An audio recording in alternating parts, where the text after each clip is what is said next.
I have the other ones available in there. Wait. But What? So, Luke, what are you drinking today? Coca-Cola. Morning on the way to the gym and set my ukulele on top of the car and then drove off down the road. I need a bow after that. Thank you. All right. Thank you for that. Thank you. Look at that. Yo! I learned my lesson from last time. What a welcome, thank you. I drink the most fruity drinks imaginable. It's laundry day. it's laundry day.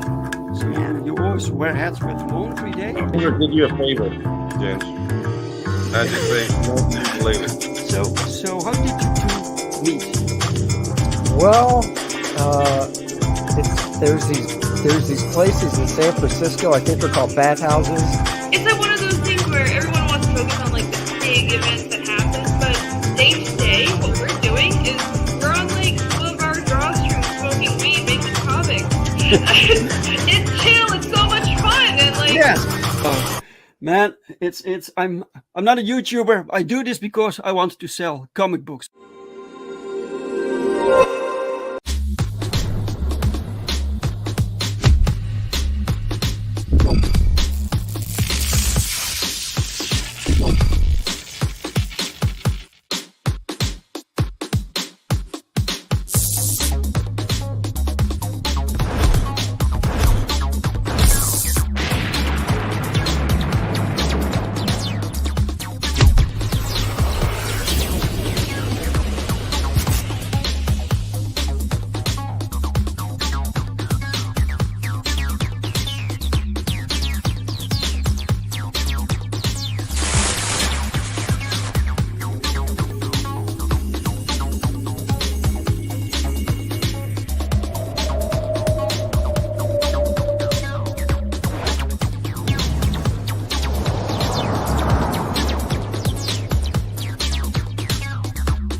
Woohoo! Yes!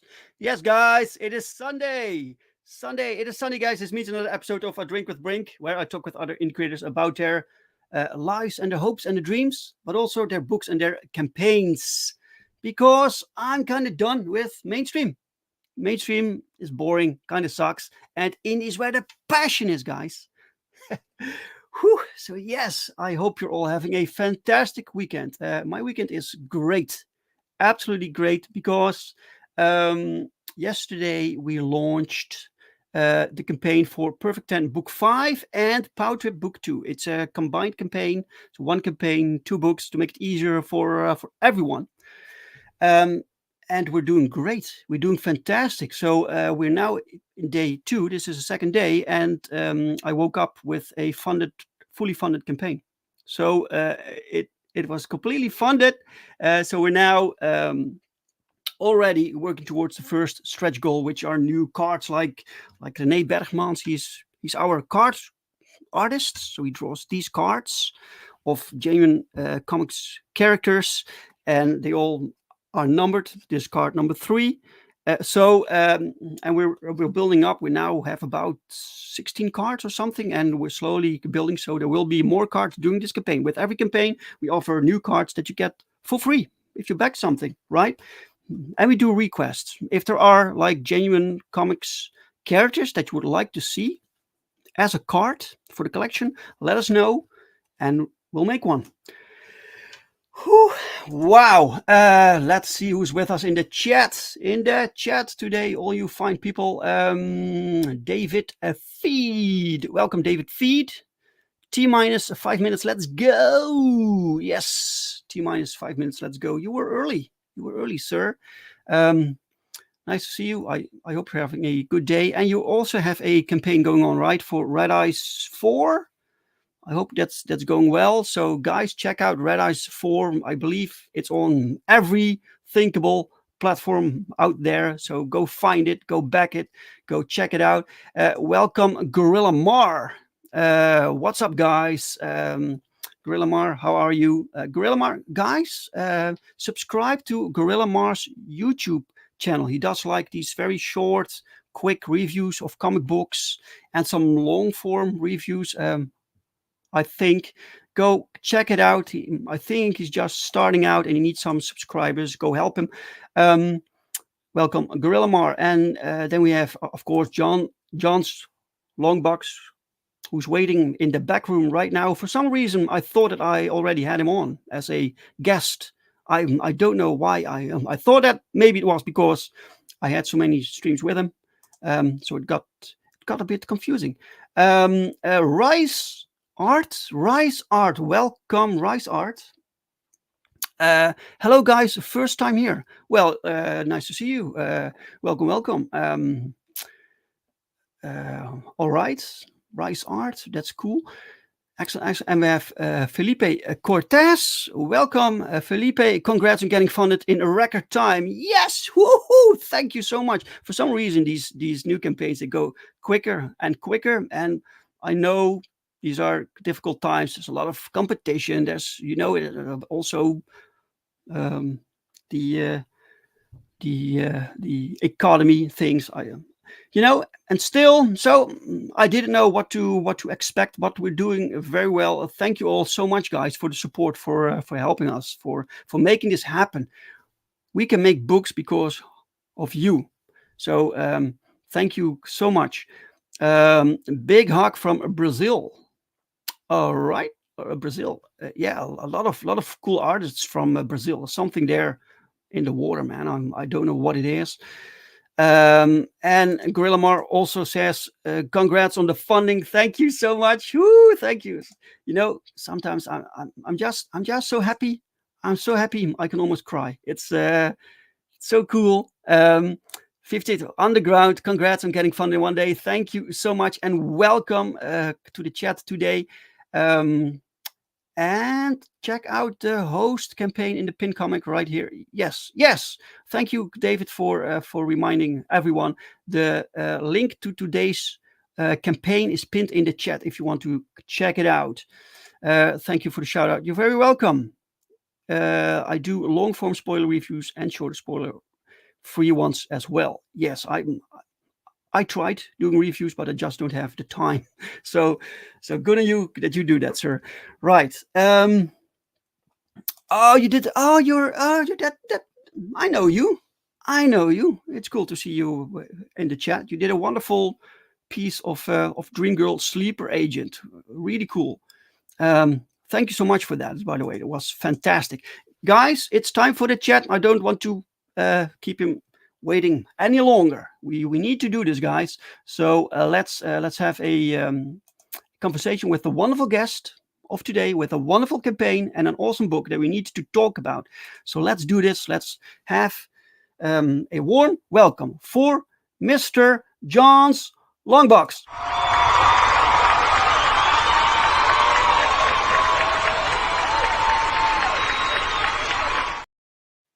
Hey, how you doing? I know it's not your real name, but it felt weird to introduce you. Everybody knows Mr. John's Longbox. Yeah. Exactly. It's a brand, It's a brand. Yeah, it's funny because when I started YouTube, I'm like, what name? I didn't want to use my last name. I wanted to use something comic booky, so it took a long time to come up with this name. Oh, really? But it's so on the nose, right? Right. Because I like it. Yeah, I'm trying to remember what were the other choices, but some of them were pretty funny. I was at my friend's house, and we were having drinks and playing board games when we were like brainstorming names, and they didn't know what a Longbox was, so they told me it was terrible. Oh. They told you it was terrible? It was terrible name?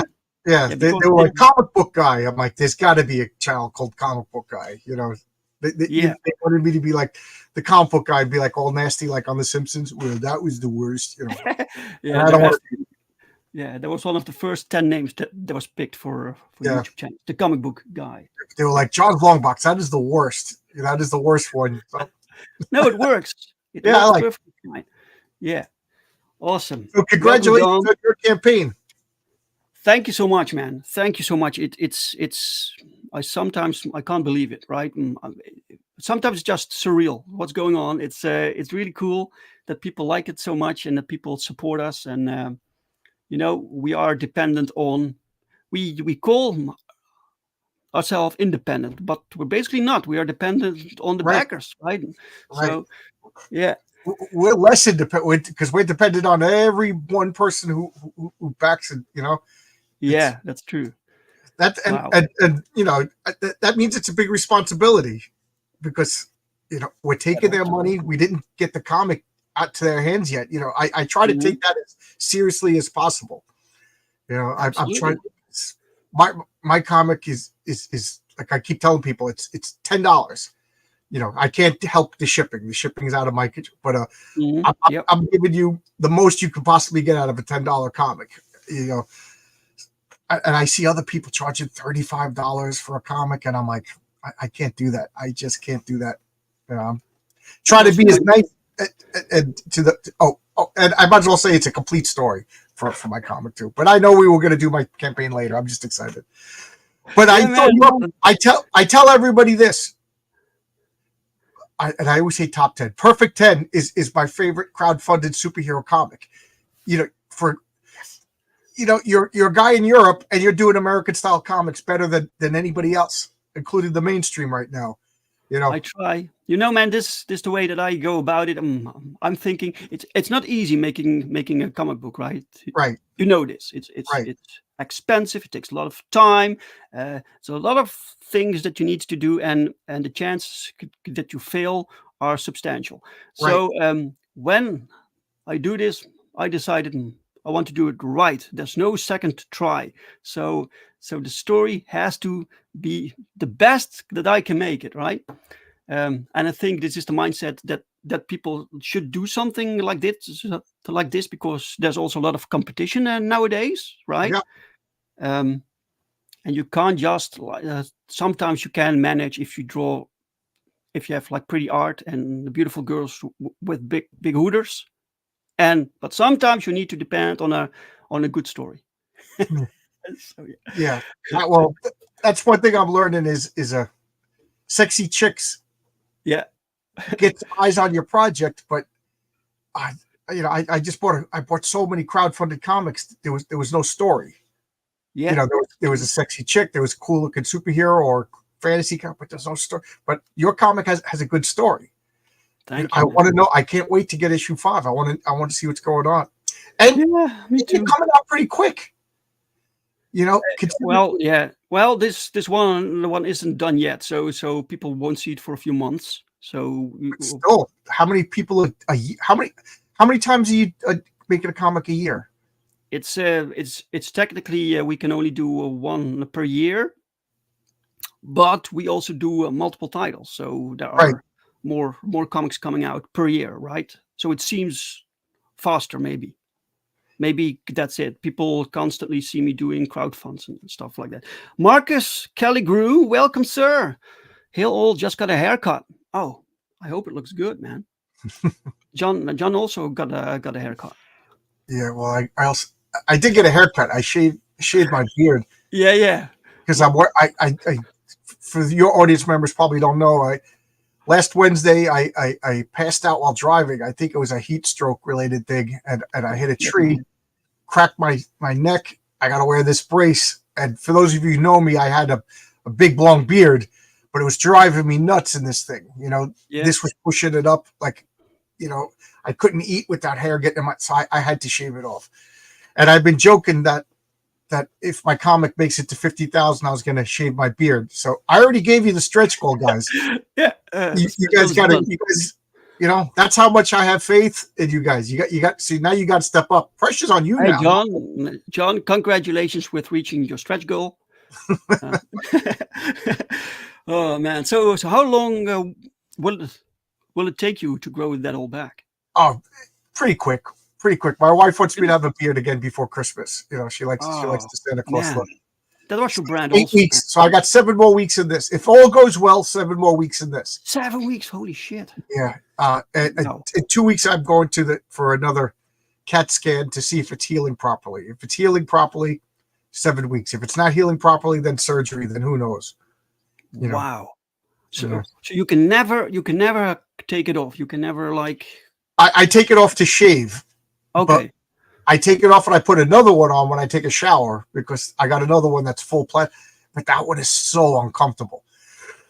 And then when I take it off to shower, my wife takes all these Velcro and cleans them. Otherwise, they smell terrible. So she does all that while I'm showering, and then I'll sit with that horrible plastic one on for as long as I can for her to finish.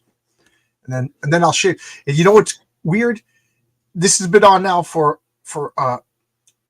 11 days. When I take it off to shave, I could feel my neck muscles are weak. Oh, really? Yeah. Because this is supporting my neck. Because I can't lean too forward or too forward back. That'll expand the crack.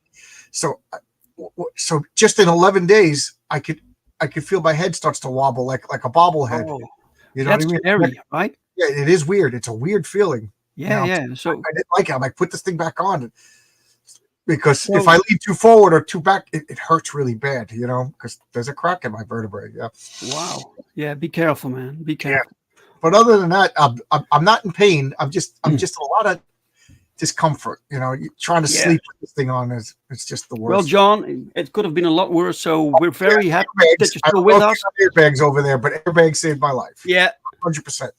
Yeah, 100%. Absolutely. And then I got the line from the seatbelt down my chest. Like, you know what I mean? You never see the cartoons. Oh, yeah. Mayor has a sash that says mayor. Well, I have a red line across that says you were in a car accident. Hey, Phantasmagoria Girl's here. She was my first moderator. Yeah, we have some new people in the chat. Let me say hi for a moment. Sure. Mike is here. Welcome, Mike. Welcome, sir, all the way from Canada. Good evening, Dave, and good afternoon, John. Back that ass. Yes, back that ass was associated with Perfect 10 for some reason. Everyone go back that ass, guys. Yep. Phantasmagorical, welcome, Phantasmagorical. Nice to see you in the chat with us. Guys, if you have any questions today for the guest, for John, let us know and we'll ask him. John, I wanted to ask you. It's funny because Gilbert Monsanto does a lot of work, art for you, right? Am I saying his name wrong? Yeah, no, I think it's correct. He doesn't do that much art for me, but he did this comic right now, and he does some pinups sometimes. Yeah, because he's very busy. I have a Villains and Vigilantes forum. That's my role-playing game that I play on Facebook. If you go to the Villains and Vigilantes forum on Facebook, it seems like his artwork has been posted every day, superhero artwork. Yeah. And I'm like, and all of a sudden, just today, I made the connection. I mean, I've been seeing this guy's artwork for years, and now he's working for you. That's so cool. Well, that's what he was kind of famous for. That he you could commission him for relatively cheap, right? And he would draw your character, so you get it complete with color and everything. And he churned those out, so everyone started to commission him, right? Yeah. So he drew a bunch for us also. Yeah. Oh, yeah, cool. It's cool. Right, John. I need to ask you the first official question. Yeah. Sorry, man. It goes with the show. The question. Rules are rules. Yeah, that's right. John, what are you drinking? Well, I'm lame, and I'm just drinking soda. I need caffeine, and it's too hot to drink coffee. So I just because I'm not working right now, I'm like a little kid. I'll sit here and read, and I'm like, I'm sleepy, so I go to sleep, and then I'll wake up. So after 11 days of no schedule, I sleep like a cat. 3 hours here, sleep 3 hours here. I'm driving my wife crazy. So I need caffeine to stay awake right now because I want to go to sleep. All right. Jens, it's soda today. Yep, let's have some soda. The water to drink when you don't have water. Cheers.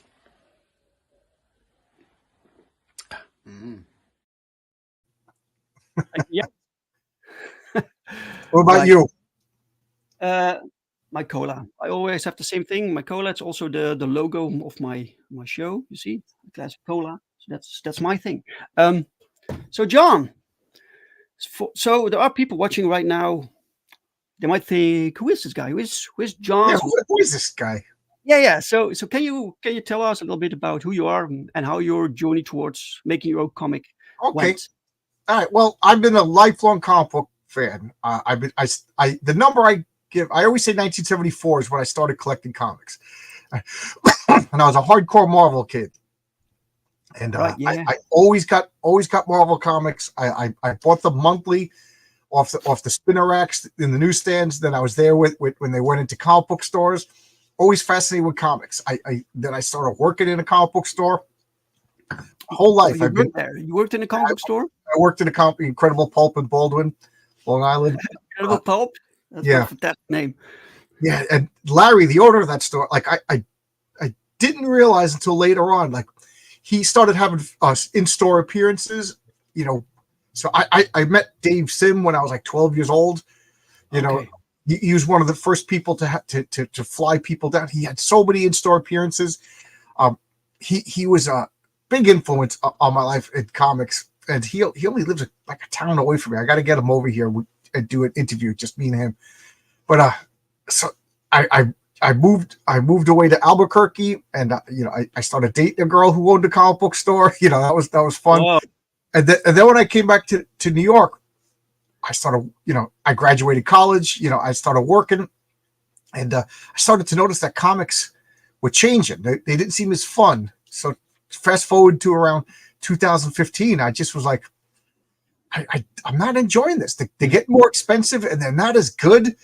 And then somewhere in 2015, I just quit cold turkey, Marvel and DC. Like, I'll still get a Dark Horse comic. Like Hellboy, I still love Usagi Yojimbo, but Marvel and DC, they were just, you know, DC kept rebooting the New 52. I was like, I don't like this. And Marvel started disregarding the continuity.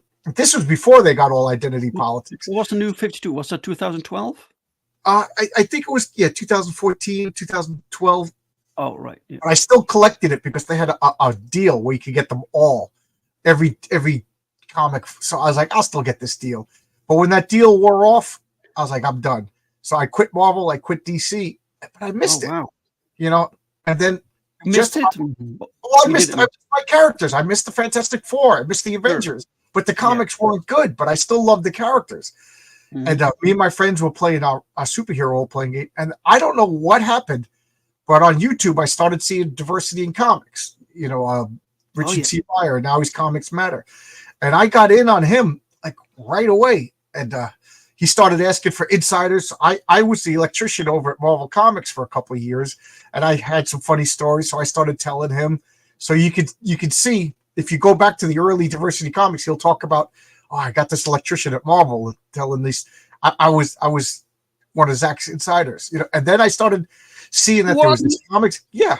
What are you telling me? So you were the electrician at Marvel Studios, or what?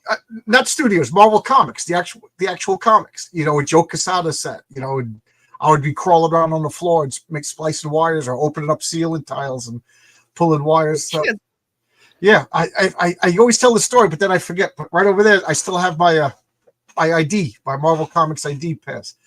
So that was around 2012 when I was working at Marvel. Right. You know? But the thing is, I was working for the whole building. So, you know. Sure. Yeah. You know what I mean? I was the owners of the building hired my company. So Marvel was it coincidental? I'm sorry? Was it coincidental that you happened to? Yeah. I became an electrician. This company hired me, and I was in that building for 6 years. You know, and I told everybody, you know, when Marvel needs electrician, I'm going. And I was just waiting. And then that last year that I was in that building, I think Marvel was getting ready to leave, so they were fixing up stuff. So I was there, a lot. You know, I was there all the time. It was just dreary, and you know, there was an editorial meeting. They were trying to brainstorm the next big event, and I remember specifically they were talking about the Inhumans. They wanted a and they were like, the Inhumans debuted in Avengers and I'm like, oh my god, these guys don't even know that the Inhumans debuted in a Jack Kirby, Stan Lee Fantastic Four. I wanted to get off the ladder and correct them, but I'm at work. You know what I mean? Like, if they complain. So I was like, so I told Zach that story. You know, I was telling him. So if you see early diversity comics, he'll talk about stories. So I always like to prove, you know, I was Comicsgate before Ethan Van Sciver, before Sean Malin, before all of these guys, you know. And shit. And then I just been listening to your boy Zach for years. And I said, you know what? Oh, and then COVID happened. I forgot. COVID happened. My friends stopped going out. I was living in New York City. Everybody in New York City was outside. John? Yeah. The connection is breaking up a little bit. Can I don't everybody? know what's going on, but maybe I can take a minute to welcome Paulus Arts Okay. to the chat. Welcome, Paulus Arts. Nice to see you today. Wow, what a fantastic story! So during your life, you were always surrounded in the comic sphere somehow, right? Holy shit! I forget who said that I was the first couple of comics. You know, always seemed to be. So it got to do it now. I'm an extroverted guy. I like to talk to people, so I said, you know, my wife Guys, moved out. can you hear John? I'm having some trouble with. I'm sorry. Did everybody hear me? Yeah, you sound a bit metallic, a bit tinny. Yeah. You know. So during COVID, I started a YouTube channel just to talk to people about comics. So I started opening up comics and talking about comics. You know, and then next thing you know, RJ from the Fourth Age just invited me on his channel. He liked what I was doing, and he interviewed me. And then I said, you know what? So I asked other people to be interviewing, and I never thought I would do that. So now I'm interviewing people all the time, talking to people. I had you on my channel, you know, and then RJ from the Fourth Age made a comic, and I'm like, you know what? I can make a comic. I've been literally writing scripts my whole life because I wanted to write the Fantastic Four ever since I was a kid.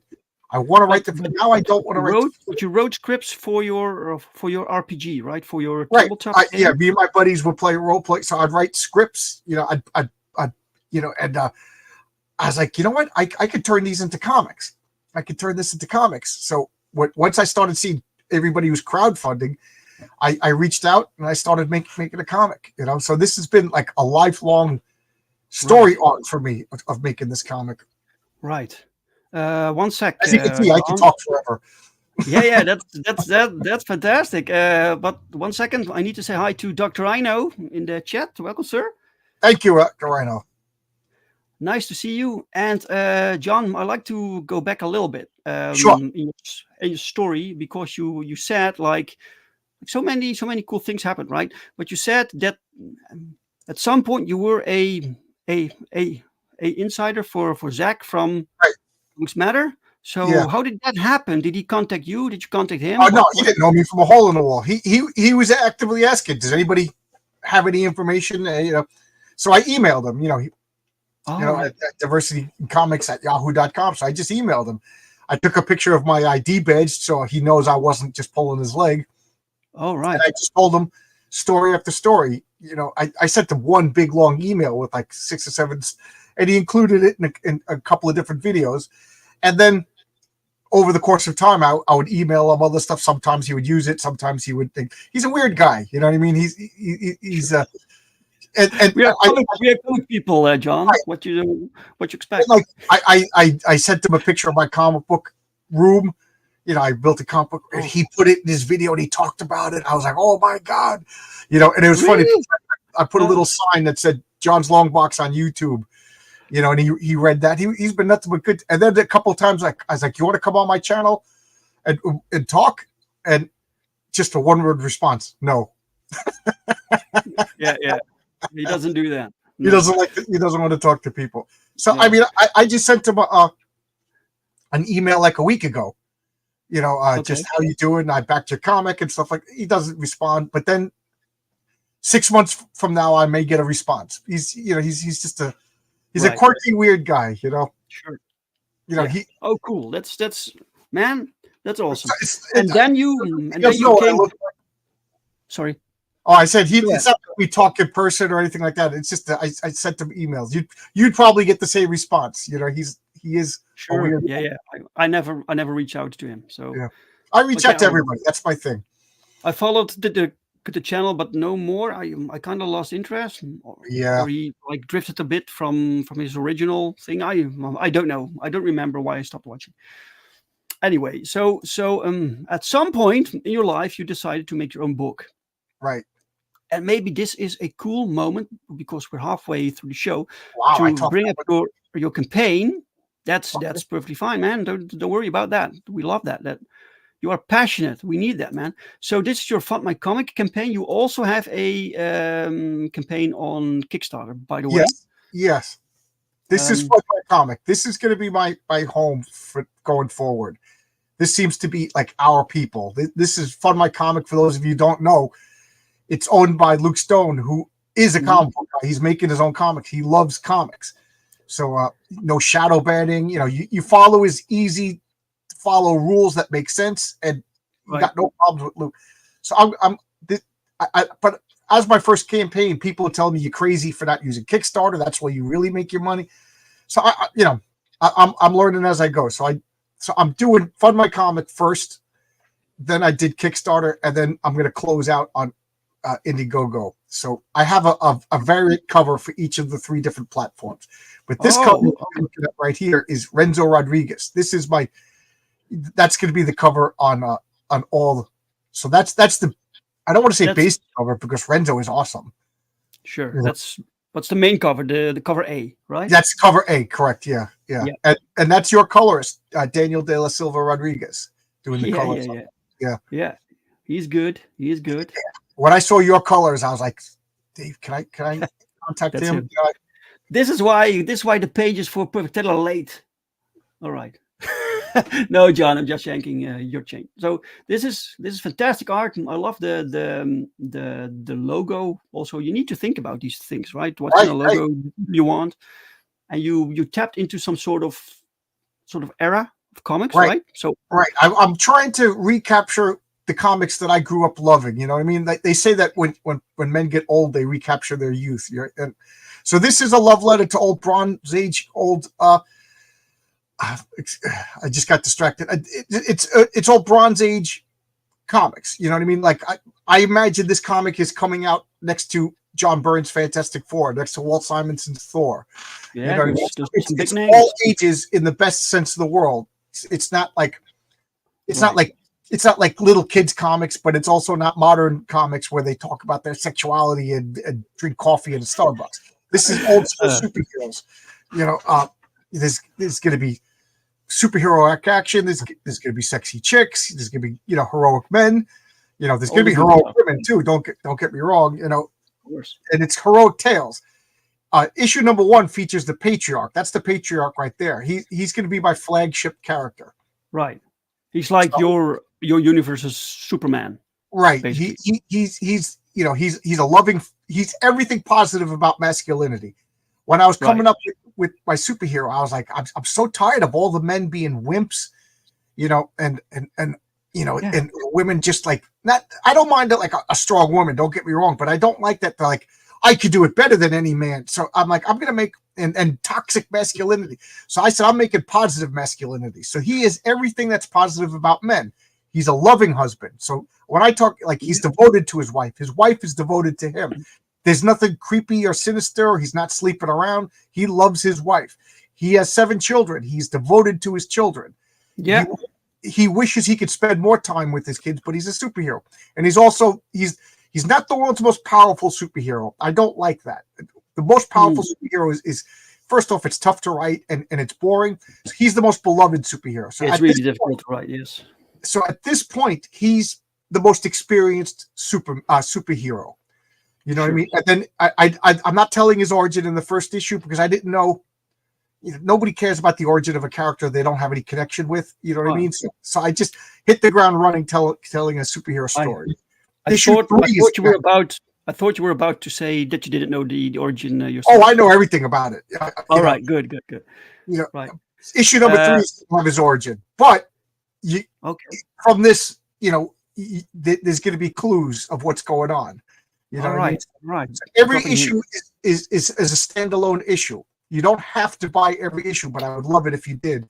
But they also build up like old Marvel. You didn't have to get every Spider-Man comic to get the story. but it built up on the continuity from before. So I'm big on continuity. So right. I'm starting with his 23rd year as a superhero. The second issue will continue that, and then the third issue I'm going to jump back into his origin. I figure by the third issue you get care enough so that the origin makes sense, and I'm also dropping little continuity clues so you get like, oh, okay, I see where this is going. Yeah. So you have things planned out. The Yes, basic. I have 10 issues in various 10 issues. Yeah, planned. Oh, I have shit, 10 dude. issues planned. I have 10 issues written in various stages from outlines to fully. I was working on issue 2 already. He's on page 7 of issue 2. Okay, it's a bit difficult to hear you right now. Let's wait. David Feed asked, "Who's your boy Zach?" I knew the first in comics. It was fun what lasted. Yeah, it's basically the same thing. It's the same guy. Your boy Zach. That was his nickname. Yeah. Felipe says, basically old school Superman. I missed that. Yeah. I think most like indie creators that built their own superhero universe, they have their own Superman archetype also. I know we do, so it's pretty cool to see your version. And then we have 58 Underground. Love that cover. Yes, thank you. Yeah. Welcome, Mo. Mo Biggs is with us today. Nice to see Mo. Yeah, boy Zach is the first in comics alter ego that works at the Sunny D factory. What? He may have been corrupted by DEI initiatives at Sunny D. Yeah, that's an old school. Back when people were wondering who he is, somebody said, "I don't know who he is. I think his name is Zach." And Richard Myers, he took that name. And then he was joking around. What do teenagers do? They just sit around drinking Sunny D? So it became like a long-running joke. Right. That's a deep cut there, Mo. Yeah. It's been a long time ago since I saw my last video from him. Okay, in my head, canon, that is going to be the fate of your boy Zach, right? And welcome, Quantum Age Comics. Welcome. Awesome. So when you told all of this, John, I was thinking this is a guy who has read comics since he was small, he was a child, and you worked around comics your entire life, and then you get to make your own comic. So my thought was you probably already had your comic ready, or your concept, your characters, because when you are into comics, I know I was constantly creating my own things, right? So but you created this later on, this character? I created this character maybe 2 years ago.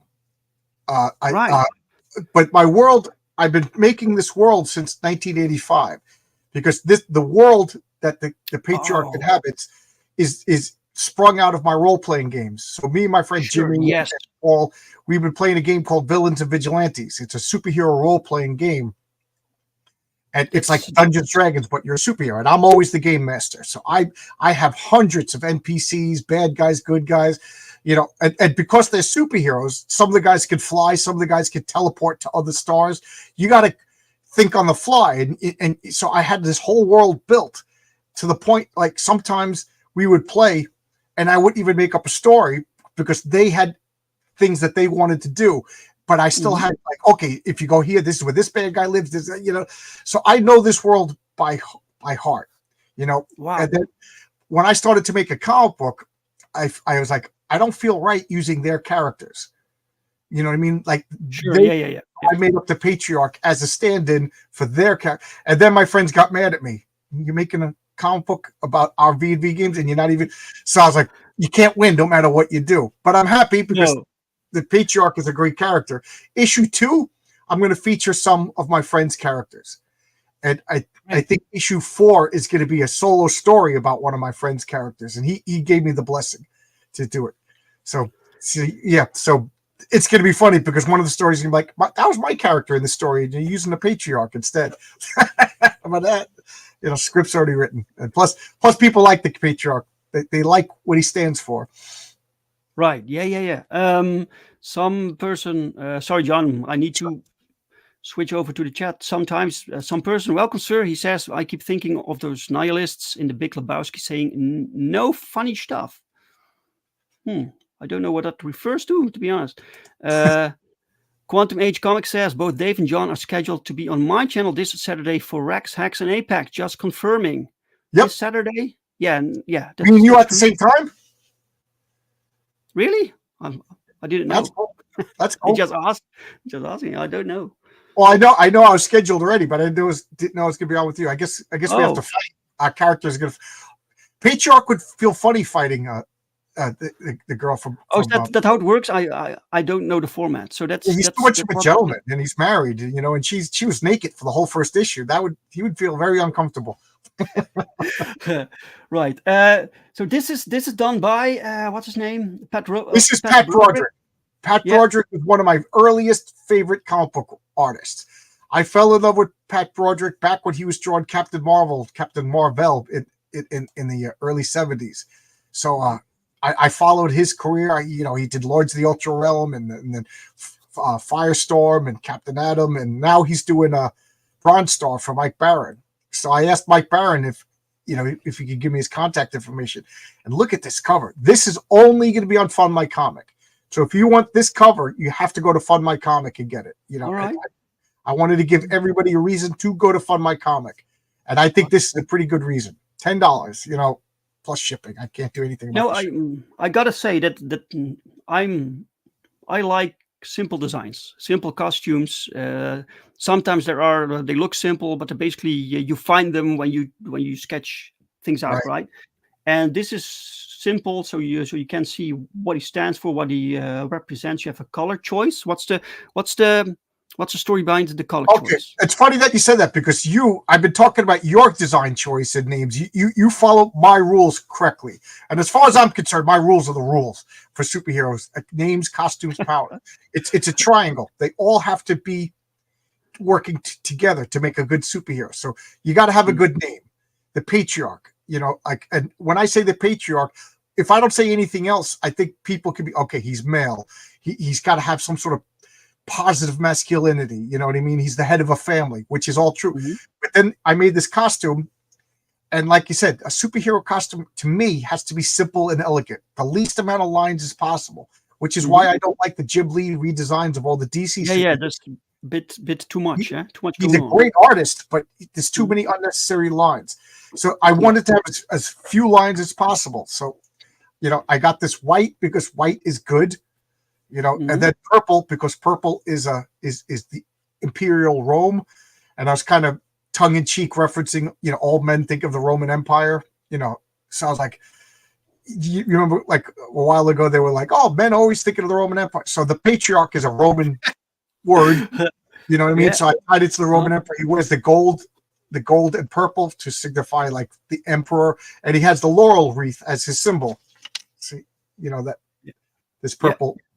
So I was tying it all together. And then his powers, well, I've already spoiled his powers, but he's vastly different than Superman. Oh, you spoiled his powers?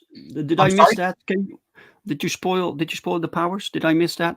Yeah, I did spoil on this, but he's got telekinesis. He's telekinetic rather than super strong. So he's not super strong. He's a normal human who has telekinesis. So but it looks like he's strong because he lifts things, but he basically does it with his mind. He flies because he lifts himself. When he throws a punch, he's telekinetically enhancing. So he's trying to. How your dad didn't let you know you didn't have enough money for Christmas. So I was like, don't worry, you'll get the toy. And then at night, he's like, I got to work extra shifts at the factory. So that's what he's doing. He's creating this illusion that he's more physically powerful than he actually is. He works out a lot. He eats, he's in his 40s and he's built like he has 7 children and no dead bod. Well done. No dead bod. He's working out, and this is his family right here. He comes home to the farm every night, and the daughter, you can see the daughter with the green shirt. She yells at him, "No superpowers while farming. We don't have superpowers. You got to." That's her. He comes home. He can't. He's not a superhero. He's a farmer. So he's got to lift that wheelbarrow with his strength. He works out with his family. This is his wife down here in the purple.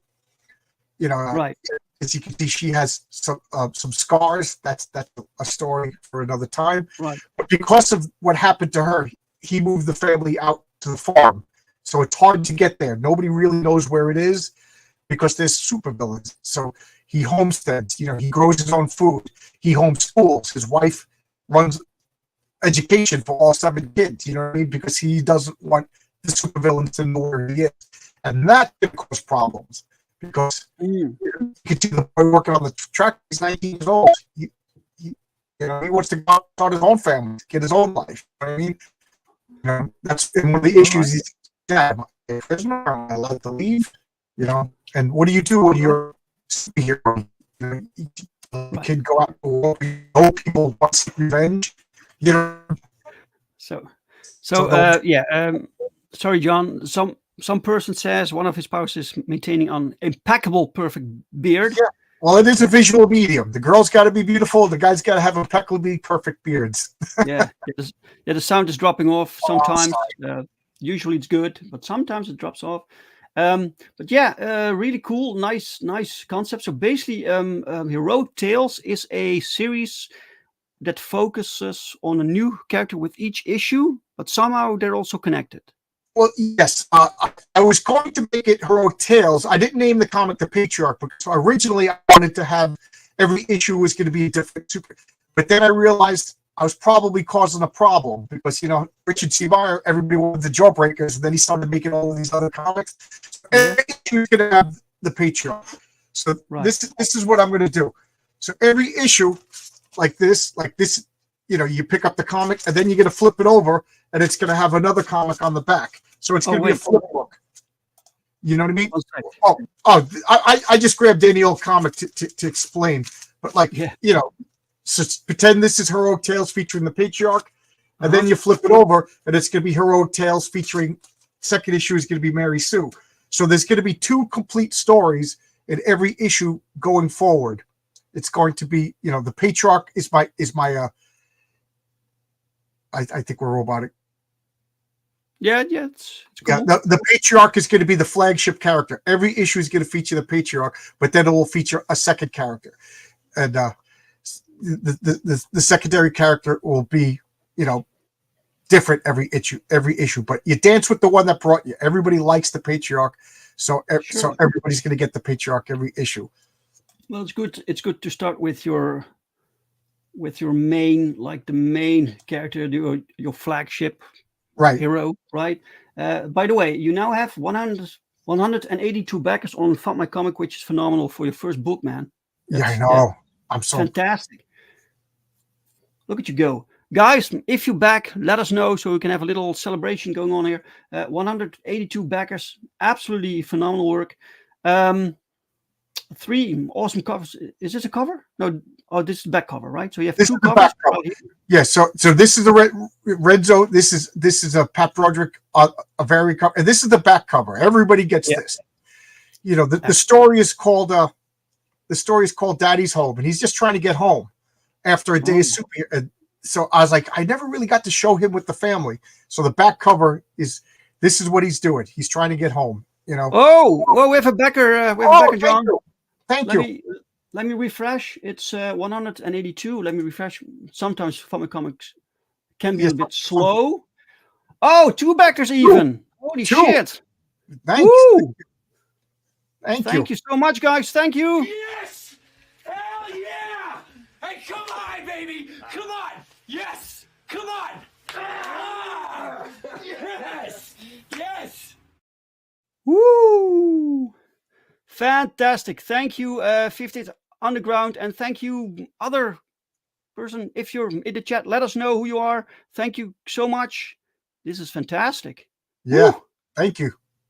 And welcome, Pops. Welcome, sir. Awesome to see Pops in the chat with us today. Fantastic. Great. So let me see. You have some interior work here. So this is how many pages, this book? There's a 22-page Patriarch story, and then there's an 8-page Unheroic Tales, which features the origin of a villain, the mayor of Science City. if you know me, you know all the politicians are always going to be evil. So the evil, it's going to be the day he made a decision that caused him to become a supervillain. So that's going to be. And I'm playing with the trope of, you know how like Jimmy Olsen always wears the green outfit. You know, comic book character, even though they're not superheroes, they always wear. J. Jonah Jameson's always wearing the same thing. So why is he wearing the same suit? Well, it's his lucky suit. It's he got this. So there's something about the suit. So he goes by the name. Everybody calls him the suit. You know, like, hey, here he is, Lucius Kane in the suit. You know, and that's like his thing. He's a politician. You know, like Don King, if you know, was the big hair. Al Sharpton had the pompadour. So he's famous for his suit. So it's going to be the day he got his suit, his lucky suit, and the decisions that he made that caused him to become a supervillain. That's 8 pages. And then that's a great name also, Unheroic Tales. That's fantastic. Yeah, Unheroic. So that's going to be my, going forward, I'm going to have a patriarch story. I'm going to have a second superhero story. And if I hit a stretch goal, I'm going to have an 8-page Unheroic Tales about a stretch goal. Right. Yeah. Is the suit basically like a main antagonist? Yeah. He plays a big part in issue 2. He's the mayor of Science City. So just imagine, you know, this is set. The whole city, the whole comic is set in Science City, which is just outside of Yuma, Arizona. You know, the whole city is designed to use solar powers. It's supposed to be the ecological future. You know, so it's like, I wanted to make up my own city. But the industrialist Philip Manning, he didn't build it properly. It's actually based on a magic. So there's all these Lee lines that power magic, and the whole city is a magical glyph. The architect Ian Strange is a magician who's an architect, and he designed the city to be perfect. And everybody was going to live in utopia. It was marrying science and magic so that there'd be no waste and everything. But Philip Manning didn't believe all that hocus pocus and designed it his way. So now that magic is, if you see this picture right here, you notice there's the Colossus of Rhodes behind him. Oh yeah, here, yeah. That was supposed to be a spire built in the middle, the exact epicenter of Science City. And that spire was going to focus all the magical energy. But instead, the industrialist put a statue of himself. So now all that magical energy gets sent into the spire and messes people up. So I wanted to think, you know, Gotham City has people that dress up like penguins, and Gotham City has people that dress up like clowns, but Miami doesn't. Baltimore doesn't. You know what I mean? So what is it about Gotham City? So I'm thinking there has to be something about the cities themselves that caused these. So that was the origin of all the. Of course, you don't see any of this. I mean, you see it in issue 1, but I explore what's happening later on. Wow. This is intriguing. You thought about this. This is part of the world that you built with your game also, right? Right. Look at the Zeppelins. I like that also. Yeah. That'll the Zeppelins will be explained in issue number 2 if I make Unheroic Tales, because that is part of the origin of Philip Manning. You can basically point at anything within the comic, and there's a story behind it. Right. Like, why does a guy wake up and start robbing banks and talk like a 30s gangster? That'll get explained. But you just accept it right now because comic book, you know, people rob banks in comic books. You know what I mean? But that happens. Yes. You know, why is there a statue?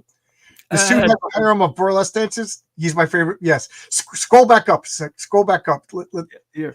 So yes, I said in the script to Renzo, he has 3 beautiful girl assistants. That's all I said. And then he drew them like that. And now people are asking me questions about them. Now, I didn't even give them names. I just said he has 3 henchmen that, like, he holds the gun and they collect the money. Yeah. And Renzo, of course, draws them like this. Renzo draws beautiful. So now they have names, they have backstories, they have trading cards. And that redhead there, she might actually become a villain in a later comic. Oh, because I started to like her backstory so much. Wow. That's so cool. How these things just happen, you know, you work together. That was because Renzo, you know, working with Renzo. And then, as you can see, everybody likes that image. You know, Renzo, of course, nice like shot over there. You gotta have beautiful women. Mm-hmm. Renzo understood the the job that he got. Yep. Really good, man. Really nice color work, of course. Looks really nice. Characters nice. Good storytelling, even without, the best pages are pages that you can get without the dialogue, right? So you can basically understand what's going on here. And he's he's like a gentleman. Right. Patriot. But you see this, like, if you read comics long, you'll know that it's been a long-term trope of like women throwing themselves at the men superheroes and the men superheroes leaving. Like the Spirit, Ellen Nolan was always throwing herself at the Spirit, and the Spirit was always leaving. And then all the women, like Beautia, Savannah, was always throwing himself at Captain Marvel, Billy Batson, and he would leave because he's a 12-year-old boy. So I wanted to continue that tradition. He's a good-looking guy. He's handsome. When you get the trading cards, it shows you his powers. He has heightened charisma. You know what I mean? So he's very charismatic. So women are always throwing themselves at him.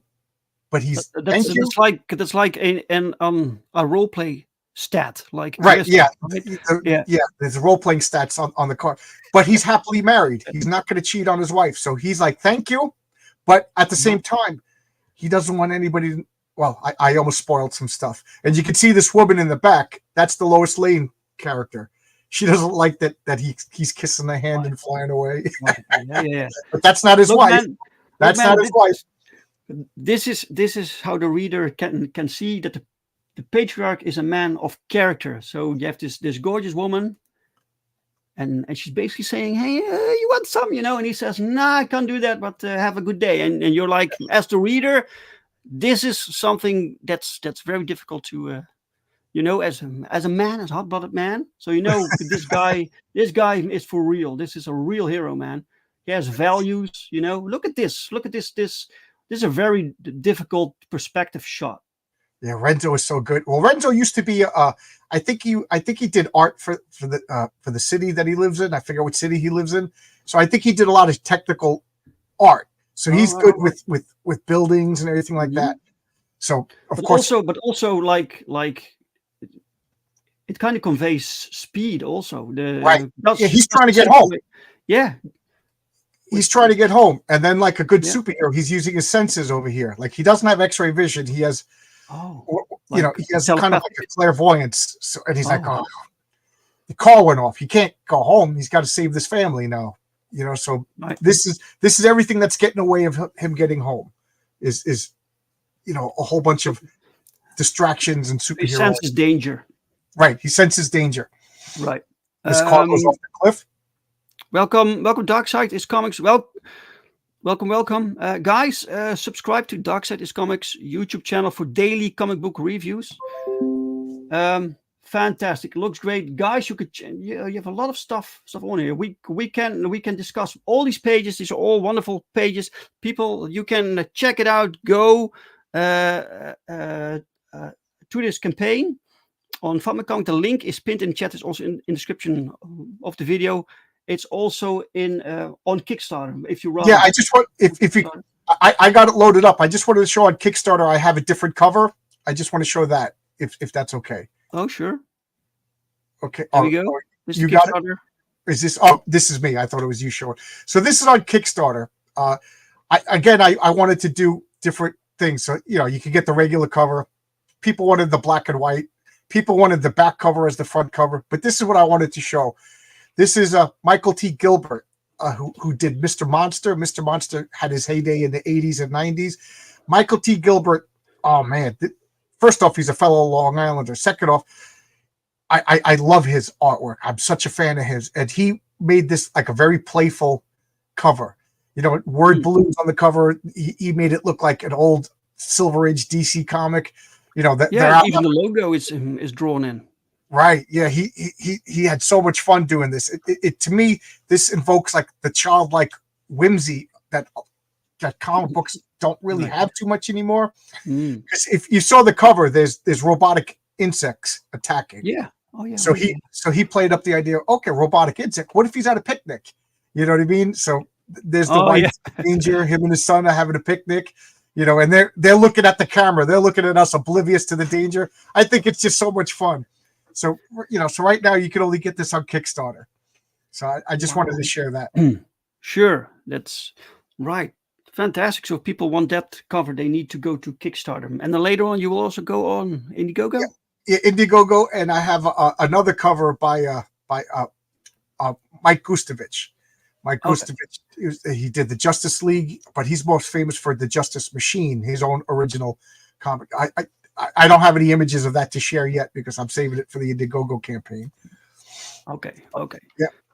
Right. Excellent. Fantastic looking book. Congrats with the success so far, John. I put the link to all of this in the description, guys. Also a link to a site called Villains and Vigilantes Forum. That's my forum. Right. That's your forum, so people can also check that out if they want. Sorry, guys, I'm a bit distracted. Thank you, John. Thank you for being my guest for today and showing us your campaign. We need to round things off now. It's a wonderful book, wonderful campaign. It's classic superhero storytelling. What you're telling me so far, I think this is awesome. This is fantastic. Marcus says I just had to get the Michael T. Gilbert cover this morning. Oh, yeah. Excellent. I got a little. If you're interested, I got a little sneak peek at the cover for issue 2. If you want to see that sneak peek. All right, there we go, guys. Here's a sneak peek. This is the cover for issue 2. It doesn't have the trade dress or anything on it, but issue 2 is going to feature, the front cover is going to have a patriarch cover, but this is the Mary Sue cover. Mary Sue is going to be another character that debuts. Right. So every issue I'm going to debut another superhero, and then finally the team will form. Oh, it will become a team. Yeah, they're going to be the former team. So she's the intelligent, she's the super intelligent one, but she also has probability powers. So this is how you properly do the Scarlet Witch, if you ask me. And of course, her name is Mary Sue. I'm playing on the concept of Mary Sue, so she's the perfect girl. All right. This so, also plays into your concept about magic. Yes, she's going to tap into possibilities and cosmic abilities and things like that. Oh, she's the most powerful being, but she doesn't want to use her powers because she doesn't understand the consequences of when you alter probabilities. Okay, like my car accident. If I had used the probability that I didn't hit the tree, oh, cool, I didn't hit the tree. Well, did I hit somebody else and kill somebody else? Yeah, you know what I mean. Yeah, exactly.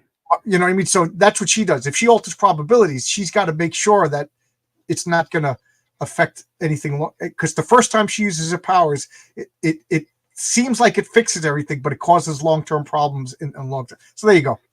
You need a good reason also to rein in these uber-powered characters, right? Yeah. Right. Otherwise they can't do anything. And I don't really have a story. Right. Otherwise, there's no tension. Otherwise, there's no conflict. Yeah. Rice Art says, awesome cover. Yeah, it was really nice, really cool. David Feet says, but those heroic tales have double spread after double spread of boring as hell narration. No. Okay. I have a double page spread planned for issue 3, and that's the only double page spread that I have. Oh, you don't like double page spreads, or? Oh well, I think it's been used so much that it devalued it. Like a double page thread is when Galactus shows up for the first time. Right. My God, But I also don't want to have Galactus showing up in issue number 1 because where's the buildup? Yeah, of course. If I have Galactus attacking the Earth in issue number, where do I go from there? So it's a bank robber. There's another main villain, and you have to build these things up. Yeah, you have to build things up. But it's difficult. It's difficult when you write your own thing. How much are you going to show? Plus you don't want to show too much, but you also want to tell this exciting story. So it's a challenge, But, I take it back. There is a double page spread in the Unheroic Tales, but it's like Will Eisner. He's going down the street and it's got all the billboards with all the credits. Cool. That's a double page spread, but it's right. I forgot about that. Yeah, there is a double page spread. That's fantastic. Yeah, it's like an early image comic. Every page is an image, every and then you got to turn it sideways, which I hate. No, please don't do that. I hate that. or flip books, right? You have to flip them around. You get a new. So it's going to look like a regular comic. So when you bag and board this comic, you could bag the patriarch side, or you could bag the Mary Sue side, or you could do the wonderful thing and buy both of them and bag one of each. Sure, yeah. Like when Kirby did double page spreads. Right, he earned them, and he used them sparingly. So it was something that was important, and it was something that you went, oh my god, what is, like, you turn the page and there's Galactus's ship out there. You're like, what's going on? It has to be something spectacular, right? So on it's the not topic, because you want to sell the original artwork and play video games for the week. Okay, trying to make a little segue here on the topic of double page spreads. So I need to show you guys my own campaign that's running right now, which has a fantastic double page spread that we're showing here. Oh, nice. So this is Perfect 10 Book 5 and POWERTRIP Book 2. So Perfect 10 5. It's just crazy. I can't believe we're at Book 5 right now. And so Pau Rodriguez and Daniel Rodriguez are making this, are making the art for this wonderful superhero tale. If you like superhero books, right? This might be something for you. Please go check it out. It's a wonderful story about this artificial assassin, a biosynthetic humanoid who wakes up in a superhero universe. She doesn't know anything about it, so along with her you get to discover this world. And that's so cool. You're giving us a reason to learn. Yeah, and we have two. You're not doing an info dump. We're learning as she learned. It's brilliant. Yeah. So good. I try not to overwhelm people with info. It's you have to rein it in sometimes. Cover A, guys. Cover A. This is the main villain, Calamity, facing off against some of the heroes that are featured within this issue. So how will this go? This confrontation. We've been waiting for this for like 4 issues now. And then we have cover B, Perfect 10, all suited up in a like 90s as fuck armor with the biggest gun that Pau got fit on the page. So really cool. I really love this, guys. Check it out. Plus, we have this is a double page spread, and we have a second book called POWERTRIP. This is POWERTRIP Book 2. We have the first one done, which is each issue of POWERTRIP has 3 shorter stories made by 3 different creative teams, all about characters within the Genuine Comics universe. So one story is written by Lee Byron Carver of The Company Man. And the other is written by Jochem van der Steen, which is another Dutchie. And I try to give people the chance to bring their own talent and skills to these new stories, these new characters, show new concepts, like Shadow Lion. You can watch it right here. We have the Flying Dutchman, so he's like the Superman of our universe. And for some reason, he's from the Netherlands. So look at this, awesome art. And then we have The Phenomenals. So The Phenomenals is a story about like this group of heroes. They wanted to be like super cops, but they didn't make it through the academy, through the training, and so they didn't make it. But that didn't stop them. So now they're bonded together as this group, and they will go be heroes with or without permission. Right. Stop the screen. Whoo, John, thanks so much for being my guest, for being my wonderful guest for today. And Gorilla Mars says I've already backed both of you guys' projects. I backed Perfect 10 also. I can't wait. Woo! Thank you so much. Everybody get this comic while you still can. Welcome, old Cthulhu Fetty, and thank you. Yes, right. Guys, in the chat, thank you so much for being here, for watching us, for liking this video. If you liked the conversation, give it a like. If you didn't like it, give it a dislike. And I'm very sorry. I will be back next week with a new guest. So same time, same channel, new guest. Hope to see you guys then. Bye, guys. Thanks for having me, guys.